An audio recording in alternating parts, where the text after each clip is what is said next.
It's the kind of phrase we've come to expect from Donald Trump. Loud, provocative, and packed with controversy. India and Russia can take their dead economies down together, for all I care. But in the wake of those remarks came a swift and cutting response, not from a politician or economist, but from a Scottish historian and Indian chronicler, William Dalrymple. His reply was simple and backed by data. India's economy, far from being dead, grew twice as fast as that of the US last year, and is forecast to grow at 3 times the US rate this year. And he is not wrong. According to the International Monetary Fund's latest World Economic Outlook, India is expected to grow at 6.4% in both 2025 and 26. In calendar year terms, it's projected to clock 6.7% growth in 2025. Meanwhile, the US is forecast to grow just 1.9% in 2025 and 2% in 2026. Those aren't just numbers, they're powerful rebuke to Trump's claims. Even the IMF's own officials have acknowledged India's momentum.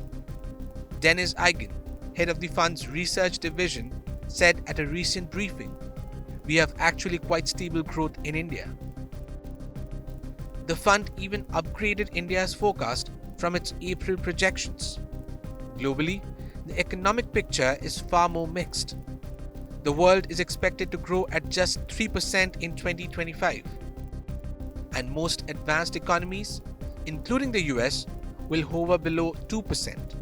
Even China, once the global growth engine, is projected to hit 4.8%.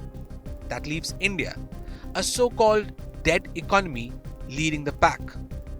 So what's behind Trump's harsh words?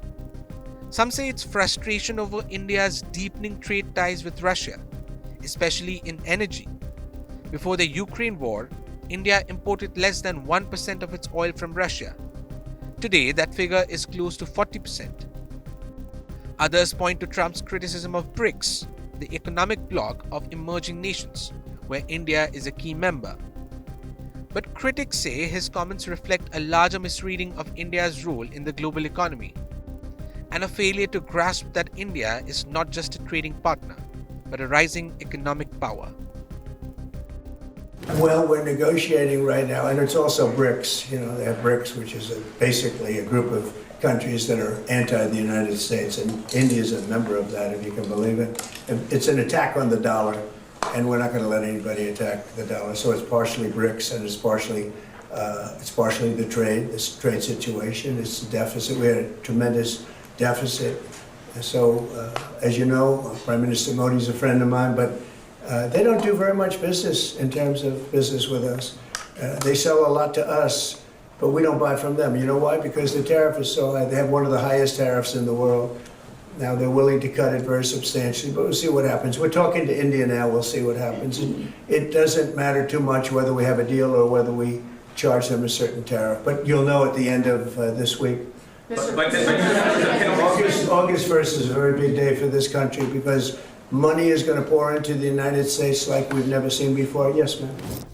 India is now the world's 4th largest economy and on track to overtake Germany by the end of this decade. It has a young, growing workforce, booming tech and service sectors, and is now becoming a manufacturing hub for companies like Apple, Google, and Tesla.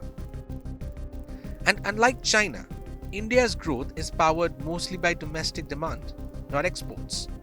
That gives it insulation from global shocks and makes Trump's tariff threat less impactful than he may think. As for Trump's claim that India has obnoxious trade barriers, trade experts say both countries have long had disputes, but also growing trade volumes. In 2024, US-India trade hit $118 billion, and the US remains India's largest export market.